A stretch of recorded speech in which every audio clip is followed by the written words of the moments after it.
faut savoir qu'à l'époque, on pouvait pas vraiment acheter une cigarette comme on achète aujourd'hui. Il fallait acheter le tabac. Et à l'époque, on avait des traductions un peu particulières. Donc ici, on peut voir « sweet as a nut ». Et en français, on l'a traduit « doux comme un gland ». Donc, ça comprenait pas bien anglais ou français à l'époque. C'est ça. Donc, il y a des choses un peu drôles comme ça qu'on se dit, ah, c'est une mauvaise traduction. Ou peut-être c'est fait exprès, je sais pas, mais. Peut-être. Pour de l'humour et autres, ok. Et donc, on venait mettre le tabac dans une pipe comme ça. Puis, c'est comme ça qu'on fumait. Ensuite, je vais vous présenter un autre format de pipe qu'on a.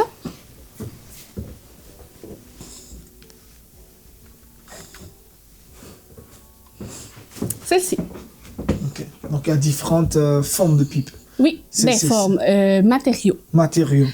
Ce matériau-là, ça vient de maïs, tout simplement. OK. C'est le maïs qui a été taillé? Oui, le maïs qui a été taillé. Puis dans lequel on a inséré ça ici. Ça ici pour exactement. Pour tout ça. Donc les gens utilisaient vraiment tout ce qu'il y avait auprès d'eux. Donc il y avait quand même déjà à l'époque du recyclage, de la récupération de certains objets pour en faire d'autres. Exactement. Très, très ingénieux encore, je précise.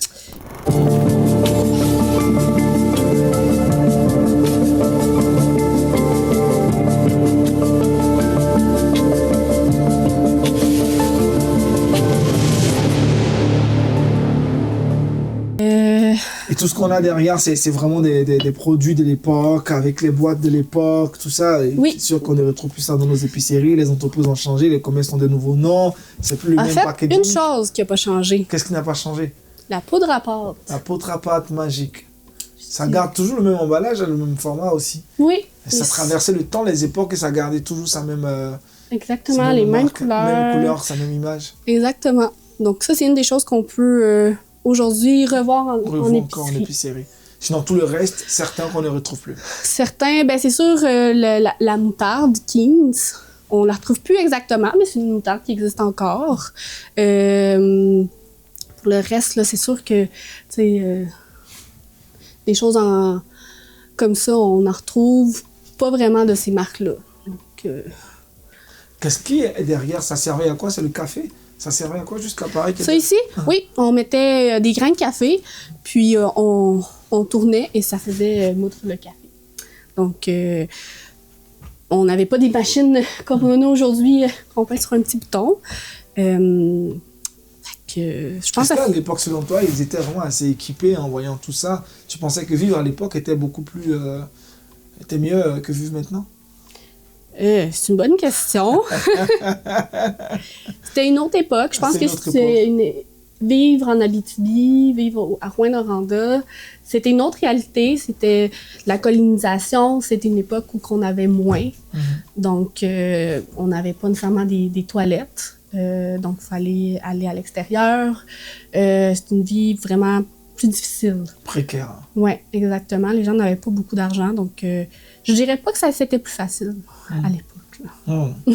On te suit, Sophia. Oui. Après le magasin général, on part où? Disons, le comptoir de vente. Donc, on va partir au bureau de poste. Donc, nous avons ici des objets de l'époque de la famille Dumoulin. Il faut savoir qu'ils se sont occupés du bureau de poste pendant plusieurs années. Donc, on retrouve une enseigne de l'époque, les heures d'ouverture, les seaux qu'ils utilisaient pour pouvoir envoyer la poste. Et une chose de l'époque, c'est que on avait ici la boîte avec tous les noms des gens. Et donc, il faut savoir qu'à l'époque, on était dans le moment où on contrôlait, donc pas qu'on contrôlait, mais qu'il y avait de la prohibition pour les alcools. Donc, c'était des choses plus cachées et les gens avaient le droit de se commander juste une bouteille d'alcool par mois. OK. Et qui contrôlait ça? C'était la Société des des alcools du Québec. Ok, mais c'était pas l'église, hein? C'était pas l'église. Non, c'était vraiment le gouvernement qui s'en occupait. Ok. Et donc, ce que les gens faisaient, parce que c'est sûr qu'ils en voulaient plus qu'une bouteille par mois, ben, ils s'ouvraient un deuxième casier de poste à un autre nom. Et donc... pour pouvoir multiplier le nombre de bouteilles d'alcool. Exactement. Donc, on pouvait avoir plusieurs... Donc, il fallait être malin, hein. Et ces noms-là n'existaient pas, c'est pas les personnes qui existaient vraiment, hein. C'était les noms fictifs. Exactement. Et il n'y avait pas de contrôle sur les noms qui existaient. Est-ce que telle personne, il n'y avait pas de photo, il n'y avait rien comme information majeure. Donc, du coup, ça leur permettait vraiment d'ouvrir le maximum de noms, de casiers postaux qu'ils pouvaient ouvrir. Exactement. Donc, ici, on a une reproduction de tout ça et on peut retrouver des bouteilles d'alcool à travers les lettres. C'est sûr que la famille Dumoulin devait s'en douter un petit peu de ce qui se faisait. C'est certain, mais c'était un business, donc il laissait couler. Exactement. Merci Sophia. Après le bureau de poste, tu es général delivery. Oui. Poste restante. Donc, je vais vous présenter plus la section liée à l'industrie minière. À l'industrie minière. Donc, on sait bien qu'à Rouyn-Noranda, il y a eu la mine Noranda. Donc, on a des choses que les travailleurs ont utilisées. C'est vraiment la période maintenant de la revendication. Oui, donc... Dans la mine Noranda. Exactement. C'est représenté par Jeanne Corbin. Donc, c'était une militante de l'époque qui a été reconnue pour tout ce qu'elle a fait pour ses droits en tant que travailleuse. Donc, dans une courte vidéo, on présente tout son parcours à Rouyn-Noranda. Puis ici, on a justement des objets de l'époque. Donc, on a des lampes que les travailleurs mettaient sur leur casque, comme ici. OK. Et par la suite est venue de la technologie avec des lampes qui étaient avec d'autres sources. Et les travailleurs n'étaient pas vraiment contents d'avoir ces types de lampes-là parce que il faut savoir que les lampes avec comme ça, dès qu'il y avait une fuite de gaz, la lampe s'éteignait. Et donc, c'était un signe qu'il fallait partir, se protéger à cause des gaz. Okay. Mais les nouvelles lampes faisaient pas ça. Fait que les gens aimaient pas ça, pouvoir utiliser une nouvelle lampe. Donc, ils restaient dans les anciens modèles pour pouvoir se protéger. Hein. C'était sécuritaire. C'était sécuritaire, les anciens. C'était sécuritaire, exactement. Et c'est dire que les travailleurs de l'époque, ils venaient majoritairement de l'Europe centrale. De l'Europe de l'Est aussi. Oui, de l'Europe de l'Est. On a beaucoup de travailleurs de la Russie, de l'Ukraine, des Polonais, des Allemands qui sont venus ici. Donc, il y a eu plusieurs lieux à Rouyn-Noranda où que ces communautés se rassemblaient, dont l'Église orthodoxe russe. Il y a aussi l'Église ukrainienne qui est juste à côté. On sait aussi que les Polonais avaient un lieu de rassemblement, les Allemands aussi. Donc, c'est eux qui principalement amenaient la connaissance du domaine minier parce qu'il y en avait dans leur pays aussi. Donc, tu disais tantôt, Sophia, il y a eu une militante, Jeanne Corbin, qui s'est fait démarquer, qui s'est fait remarquer aussi, parce qu'elle elle a exprimé la voix de tous ces miniers-là qui n'en pouvaient plus. Oui, exactement. Donc, on parle aussi des FRO. Le terme FRO vient de foreigners, donc les personnes qui étaient de l'extérieur d'ici. C'est un terme qu'on pouvait utiliser comme un peu une insulte à l'époque. Aujourd'hui, on essaie d'éviter d'utiliser ce mot-là pour certaines communautés qui le voient encore comme ça. Et Jeanne Corbin, ben, on retrouve ici même les menottes qui lui ont été mises à cette époque, quand elle a été arrêtée. Par laquelle les administrations, celle de Rouen ou de Noranda. On précise qu'à l'époque, il y avait deux villes différentes. Il y avait Rouen et Noranda. Exactement. Et la mine était à Noranda. Oui, la mine était à Noranda et c'est la police provinciale qui l'a arrêtée, en fait. Donc, ce qu'on connaît aujourd'hui comme la Sûreté du Québec. À l'époque, Rouyn-Noranda était l'une des premières places au Québec à avoir la police provinciale sur son territoire. Avant ça, c'était juste Montréal et Québec. Donc, on a envoyé des policiers parce qu'il y avait beaucoup de crimes ici.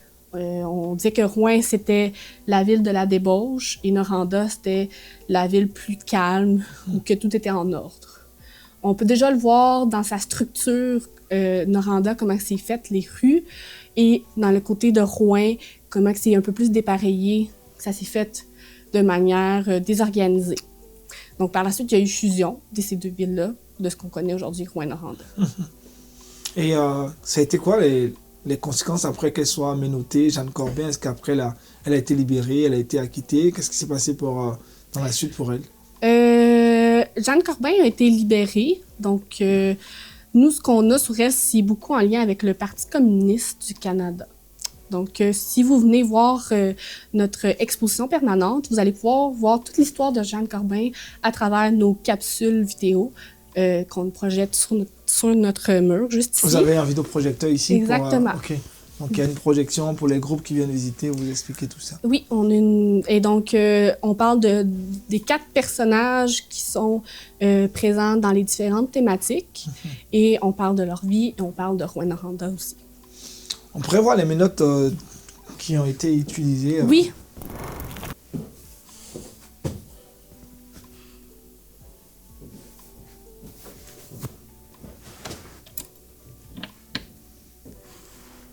Donc là, Sophia nous présente les menottes qui ont été utilisées sur Jeanne Corbin, militante d'alors. Exactement. Donc, celle-là, elle a été... Ça fonctionne toujours. Hein. On n'a pas les clés, donc... Pas de clé, ok. Je vais pas... Mais qui vous a remis? C'est la Sûreté de Québec? Comment vous avez eu accès à cette menotte-là? Parce que ça remonte à des années... Oui, c'est des dons privés là, qui ont été faits. On n'a parfois pas le droit de divulguer les noms. Là. Les gens qui donnent les objets. Là.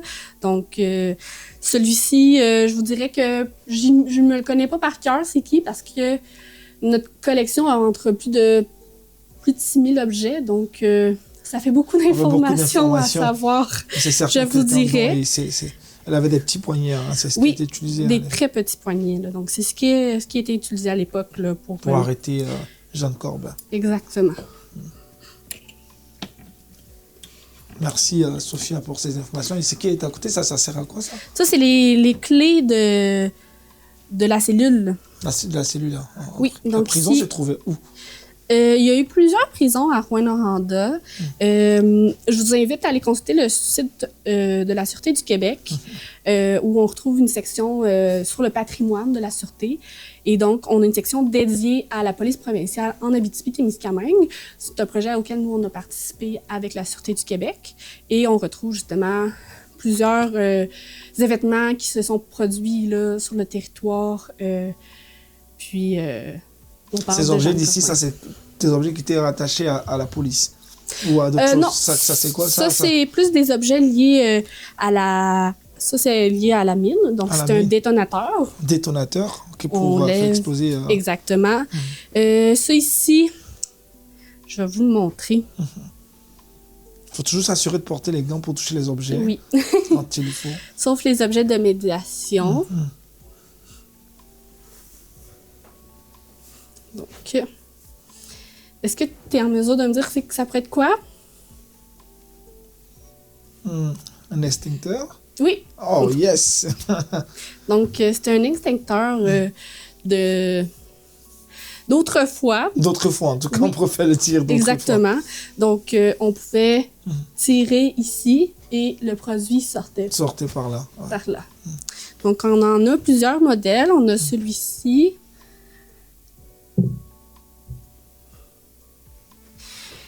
Et ça, c'est un autre extincteur qui est un peu plus moderne. Plus moderne. Hein, exactement. Puis, qui contient beaucoup plus de gaz aussi. Oui. Après cet espace-là, tu nous envoies où maintenant, Sophia? On va poursuivre dans notre réserve, notre nouvelle réserve. On te suit.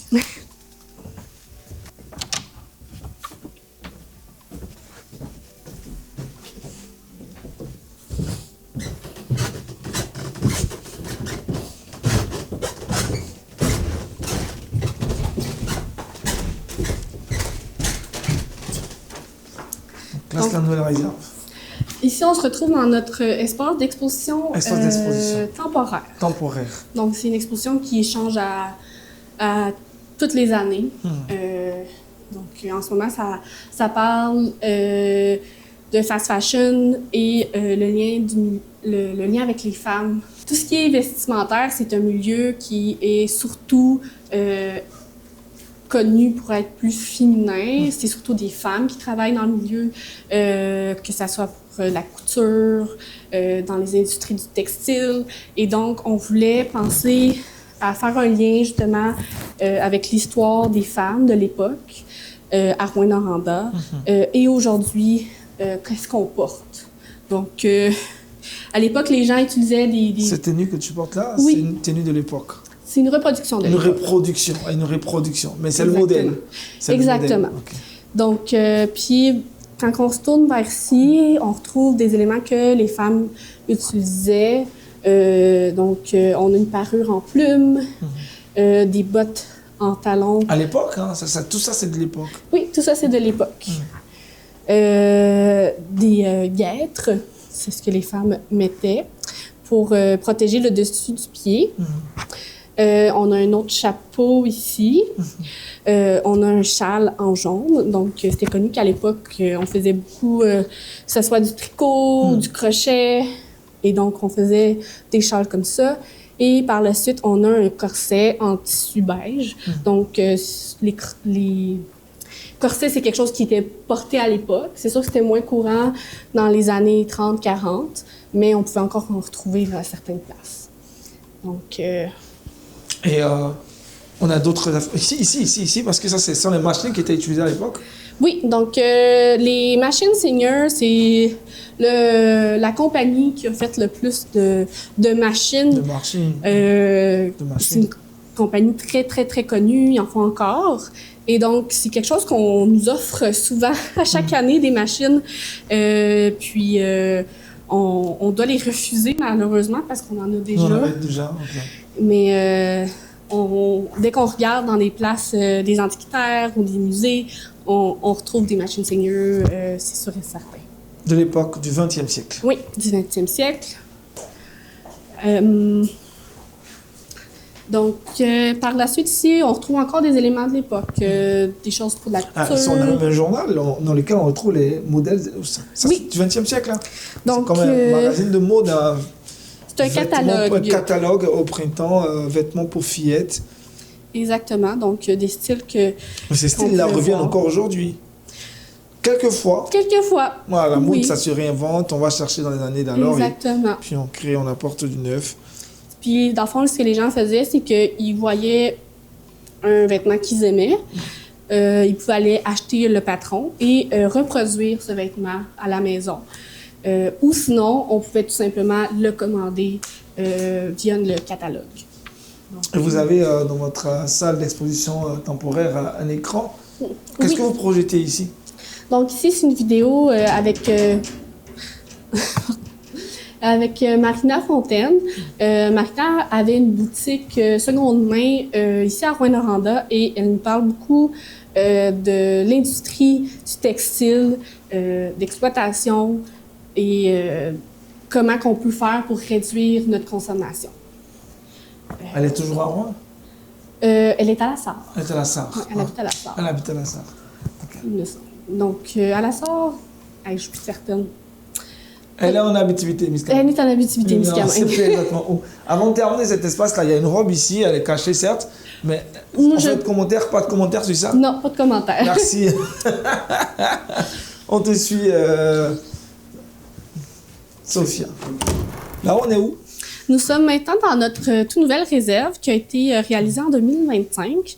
Donc, comme je t'avais dit tantôt, on a plus de 6000 objets dans notre collection et ça prend beaucoup de place. De place, j'imagine. Et donc, on a décidé d'agrandir nos espaces pour pouvoir accueillir plus d'objets.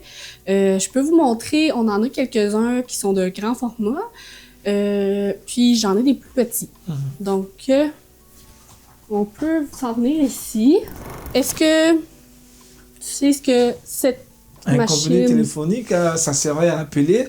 Je ne sais pas comment ça fonctionnait à l'époque. Oui. Je sais qu'il fallait composer des contacts. Je ne sais pas le procédé, mais je sais que ça sert à communiquer. Exactement. Donc, c'est une distributrice téléphonique. Distributrice Oui, téléphonique. donc on distribue les appels avec les fils. Donc, on appelle et il y a l'agent qui va venir te placer vers l'autre personne. Cette machine particulière se trouvait à l'hôtel Albert.